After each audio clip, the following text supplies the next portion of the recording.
बिस्मिल्लाहिर्रहमानिर्रहीम अस्सलामु अलैकुम। आप यूट्यूब चैनल देख रहे हैं। मैं डॉक्टर असद रियाद से। सबसे पहले दरूद सलाम अल्लाहुम्मा सल्ली अला मुहम्मद व अला आलि मुहम्मद व बारिक वसल्लम। ये जो वीडियो है ये ख़ास तौर पर उन लोगों के लिए है जो सऊदी अरेबिया में रहते हैं और ये जानना चाहते हैं कि पासपोर्ट इन्फॉर्मेशन कैसे अपडेट करनी है अपनी फ़ैमिली की, अपनी वाइफ और चिल्ड्रन की। ज़्यादातर लोगों को इसका प्रोसेस पता है, अबशर से आजकल ऑनलाइन हो जाता है, बहुत इजी है, जवाज़ात जाने की ज़रूरत नहीं पड़ती। लेकिन ये वीडियो उन लोगों के लिए है जो खुदा न खास्ता जिनका ऑनलाइन अपडेट नहीं हो पाता और एरर आ जाता है। तो फिर इस वीडियो में मैं ये चीज़ बताऊँगा कि आपने क्या क्या डॉक्यूमेंट साथ लेके जाने हैं, कैसे जाना है और क्या प्रोसेस है उसका, और फिर आपने कंफर्मेशन कैसे करनी है कि आपका पासपोर्ट जो है फैमिली का वो अपडेट हो गया है। तो ये सर्विस उन लोगों के लिए है जिनकी फ़ैमिली का पासपोर्ट जो है वो 6 महीने से कम रहता है और उन्होंने नया पासपोर्ट बनाया है और उसको वो अपडेट करना चाहते हैं। अरबी में इसे नकल मालूमात कहते हैं, ज़्यादातर मशहूर यही नाम है। होता क्या है कि जो जितने भी आपके जो परमानेंट वीज़ा होल्डर्स होते हैं, जैसे वाइफ हैं, चिल्ड्रन हैं, तो उनका जो वीज़ा स्टेटस है वो पुराने पासपोर्ट से नए पासपोर्ट पर ट्रांसफ़र करने को नकल मालूमात कहा जाता है या अपडेट पासपोर्ट इन्फॉर्मेशन इंग्लिश में कहते हैं। तो सबसे पहले आपको पता होगा अबशर में आपने जाना है, अपना अकाउंट लॉगिन करना है, उसमें फैमिली मेम्बर्स में जाएंगे और उसमें अपडेट पासपोर्ट इन्फॉर्मेशन का एक लिंक होगा, उस पर क्लिक करेंगे, उसमें अपना एक फॉर्म खुल जाएगा। उसमें आप अपने जो नया पासपोर्ट है उसकी इशू डेट, एक्सपायरी डेट और बाकी जितनी मालूमात मांगी गई है वो आप करके सबमिट करेंगे तो आपका पासपोर्ट इन्फॉर्मेशन जो है उसी वक्त अपडेट हो जाएगा। लेकिन प्रॉब्लम कई लोगों को ये आती है कि जब वो ये कोशिश करते हैं अपडेट करने की तो एरर आ जाता है जवाज़ात की तरफ से कि sorry this service is not available, kindly visit जवाज़ात, या कमोबेश यही लफ्ज़ होते हैं उस एरर के। तो आपने क्या करना है कि जैसे ही ये एरर आएगा तो आप नोटिस करेंगे कि उसी स्क्रीन पे ऊपर एक लिंक आएगा तवासुल का कि फॉर तवासुल क्लिक हेयर। तो वो आप क्लिक करेंगे। तवासुल होता क्या है कि एक फॉर्म खुल जाता है। ये बेसिकली एक कम्युनिकेशन के लिए आपको एक चांस दिया जाता है जवाज़ात के साथ। उस फॉर्म में आप अपने इकामा नंबर डालेंगे, अपना जो प्रॉब्लम है वो उसकी डिस्क्रिप्शन देंगे और एक फ़ील्ड बनी होगी उसमें आप लिखेंगे कि मुझे ये प्रॉब्लम आ रही है और ये मेरा इकामा नंबर है मेरे बच्चे का और ये पासपोर्ट नंबर है और हम अपडेट करना चाह रहे हैं। और उसके बाद वो अटैचमेंट मांगता है नीचे, उस अटैचमेंट में आपने जो एरर आया आप उसका स्क्रीनशॉट ले लेंगे और उसी के साथ साथ नए पासपोर्ट और पुराने पासपोर्ट की तस्वीरें लगा के, और अगर इकामा भी ऐड कर लें तो एक ही PDF इन चारों चीज़ों की बना के आप उसको अपलोड कर दीजिए। और ये 1 MB से कम फ़ाइल होनी चाहिए, इस बात का ख्याल रखिएगा। अगर ज़्यादा बन रही है तो आप नेट पे गूगल पे लिख के कंप्रेस PDF फ़ाइल करके फ्री किसी भी सॉफ्टवेयर से उसको कंप्रेस करके अटैच करके उसको सबमिट कर दीजिए। अब 24 से 36 घंटे लगते हैं तो आप आ जाता है। ज़्यादातर 4-5 या 6 घंटों में या 12 घंटों में ही आ जाता है। ये मैक्सिमम टाइम आपको बता रहा हूँ। उसमें या एक्सेप्ट हो जाता है या रिजेक्ट हो जाता है। अच्छा, अगर आपका तवासुल का लिंक नहीं आ रहा तो आप अपने अबशर को खोल के इलेक्ट्रॉनिक सर्विसेज फिर पासपोर्ट पे जाके और उसमें आपको तवासुल का लिंक मिलेगा। आप जैसे ही क्लिक करेंगे वो फॉर्म आपके पास खुल जाएगा। अगर आपको जैसे ही ये मैसेज आता है कि हमने आपको जवाब दे दिया है तो आप अपने अबशर अकाउंट में जाके तवासुल में जाके और अपनी न्यू रिक्वेस्ट लिखा हुआ आएगा और इंक्वायरी ऑफ ओल्ड रिक्वेस्ट या ऐसा कुछ होगा। आप इंक्वायरी रिक्वेस्ट पे क्लिक करेंगे तो आपकी जो लास्ट रिक्वेस्ट होगी उस पर क्लिक करके लिखा हुआ होगा एक्सेप्टेड या रिजेक्टेड।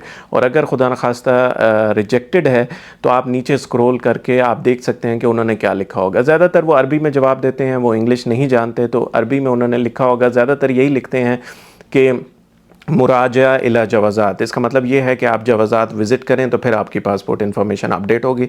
या अगर उनको कोई डॉक्यूमेंट मिसिंग होता है तो वो मांग लेते हैं, मिसाल के तौर पे इकामा कॉपी या पासपोर्ट कॉपी। लेकिन ये बहुत कम चांस होते हैं। ज़्यादातर यही होते हैं कि अगर वो रिजेक्ट कर दें तो उनका यही एम होता है कि ये बंदा जवाज़ात आके ही इसको अपडेट करे। आपको ज़ाहिर बात है आपको अपनी ऑफिस से, जॉब से आपको शॉर्ट लीव लेनी पड़ती है, आपको जाना पड़ता है, फिर उधर रश होने की फ़िक्र होती है, फिर पता नहीं क्या वो मेरे साथ सलूक क्या करेंगे।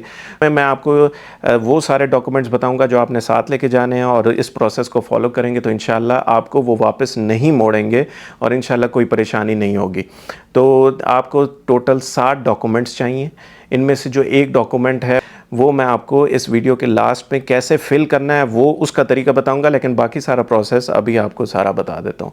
तो सबसे पहले अगर आपका ये सब करने के बाद रिजेक्ट हो गया और तवासुल से भी रिजेक्ट हो गया, तो आपने सबसे पहले क्या करना है, अपने अबशर में जाना है, उसमें जो अपॉइंटमेंट्स में जाएंगे और उधर आप पासपोर्ट्स में जाएंगे, और पासपोर्ट्स में जब जाएंगे तो उधर आपको रीजन वगैरह आएगा। आप अपनी सिटी सेलेक्ट कर लीजिए रीजन के हिसाब से, और जिस एरिया के पास आपका जवाज़ात लगता है आप उसको सेलेक्ट कर लीजिए। और ट्रांजैक्शंस एक टैब मिलेगा। ट्रांजैक्शंस का मतलब है कि आपने कितने पासपोर्ट अपडेट करने हैं या कोई और आपकी सर्विस है वो करना चाहते हैं, तो total number of transactions 2, 3 maximum 5 तक मेरे ख्याल में अलाउड हैं। तो अगर आपने एक ही बच्चे का, अपने वाइफ का पासपोर्ट करना है तो 1 या 2 लिख लीजिए, जितने भी आपके पासपोर्ट हैं वो उस हिसाब से वहाँ पे नंबर लिख लीजिए और उसको सबमिट करेंगे तो आपको अपॉइंटमेंट का टाइम आ जाएगा कि इस डेट को, इस डेट पे, इस टाइम पे आपको अपॉइंटमेंट अवेलेबल है। उसको सेलेक्ट करेंगे तो वो आपकी अपॉइंटमेंट कंफर्म हो जाएगी और इसी पेज को फिर आप प्रिंट कर लीजिए। ये हो गया आपका पहला पेपर। दूसरा पेपर क्या है कि जिस बच्चे का या वाइफ का आपने पासपोर्ट अपडेट करना है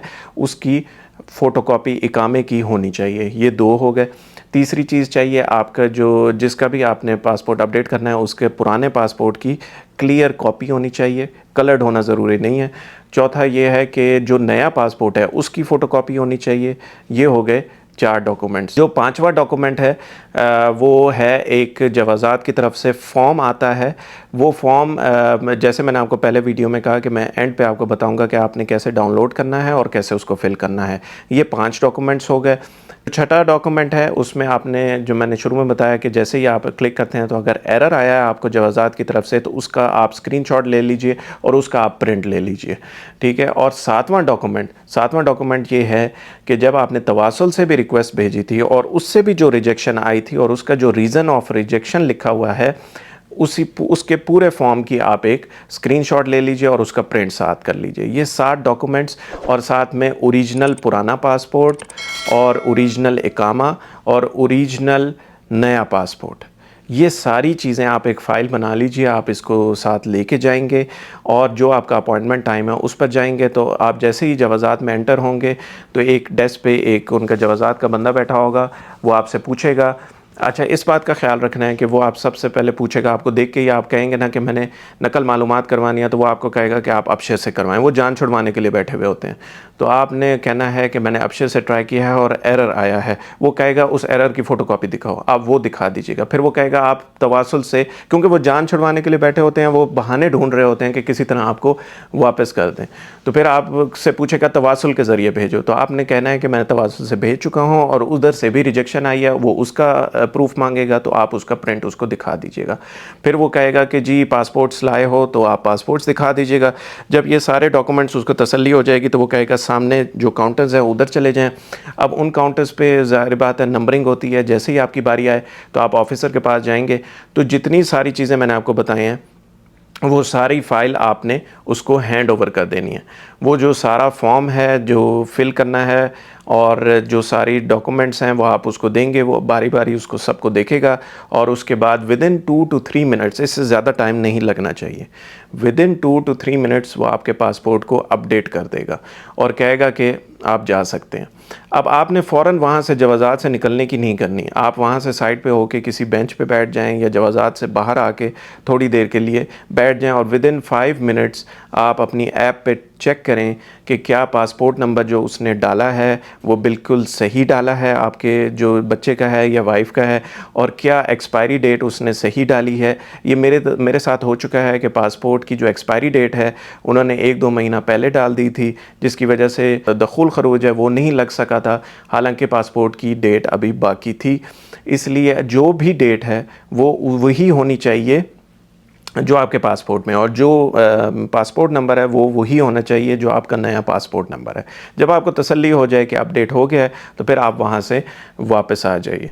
जी, तो अब मैं आपको उस फॉर्म के बारे में बताता हूँ जो मैंने वीडियो के शुरू में कहा था और आपने साथ लेके जाना है। आपने गूगल पर लिखना है डाउनलोड जवाज़ात फॉर्म्स।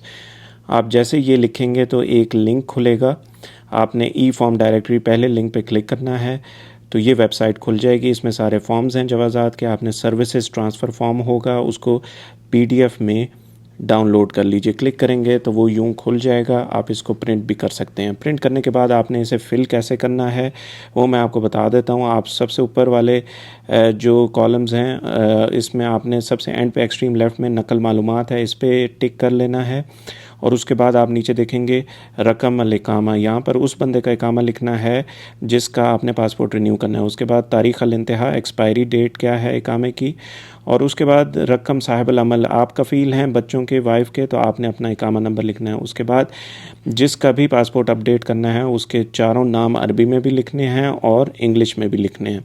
उसके बाद जिनसिया में आपने नेशनैलिटी लिखनी है, मेना में प्रोफेशन क्या है, वाइफ है तो ज़ौजा और बिन्त वलद लिख सकते हैं, इबन लिख सकते हैं। दयाना में आपका रिलीजन क्या है और तारीख़ अल मिलाद में डेट ऑफ बर्थ लिखनी है। रकम जवाज़ अल हाली, इसमें जो न्यू पासपोर्ट है उसकी सारी डिटेल्स लिखनी है, इशू डेट, एक्सपायरी डेट और कहाँ से इशू हुआ है वो लिखना है। उसके बाद आप नीचे आएंगे तो रकम जवाज़ सफ़र साबिक, इसमें ओल्ड पासपोर्ट के पर्टिकुलर्स लिखने हैं जैसे आपने ऊपर, और बिल्कुल फिर सारा कुछ छोड़ के आपने यहाँ पे लिखना है इसम साहिब अल तलब, कि कौन तलब कर रहा है रिक्वेस्ट को। तो आप कफ़ील हैं, आप अपना नाम लिखेंगे, अपना इकामा नंबर लिखेंगे और नीचे रकम जवाज़ सफ़र में अपना पासपोर्ट नंबर लिखेंगे और नो अल तलब में नकल मालूमात अरेबिक में लिखना है। अगर आप ख़ुद नहीं लिख सकते तो किसी भी सऊदी से आप रिक्वेस्ट कर सकते हैं, वो आपको लिख के दे देगा। तो ये थी आज की वीडियो। मिलते हैं अगली वीडियो में। इसी तरह सपोर्ट करते रहें, सब्सक्राइब और लाइक ज़रूर कर दीजिएगा। मिलते हैं अगली वीडियो में। अल्लाह हाफ़िज़।